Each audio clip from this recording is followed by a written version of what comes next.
Eto ang galawan ng mga cheater na hindi mo kaagad mapapansin. Number one, hindi lahat ng loyal tahimik. Pero kadalasan sa mga cheater, sobrang defensive. Number two, kapag mas marami na siyang dahilan kaysa sa effort, siguradong may mali na.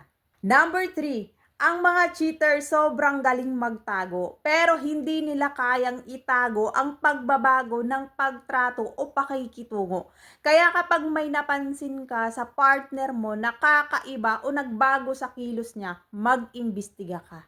Number four, biglang naging malamig ang pakikitungo niya pero ayaw pa rin makipaghiwalay kasi gusto niya na gawin kang option. Number five, kapag nahuhuli, ikaw pa ang ginagawang masama, seloso o selosa. Number six, hindi ka na priority pero active sa ibang tao at sa social media. Number seven, madalas mag-delete ng chat at notification bago ipakita sa'yo. Number eight, kapag may bago siyang kaibigan na palagi niyang nababanggit, ka-chat o panay react sa post niya tapos hindi mo kilala, bantayan mo. Number 9, biglang nagiging sweet kapag feeling niya naghihinala ka na. Number 10, kapag puro na lang dahilan para hindi lang kayo makapag-video call, may tinatago na yan. Number 11, unti-unti nang hindi nakakapag-update kasi may iba nang ina-update.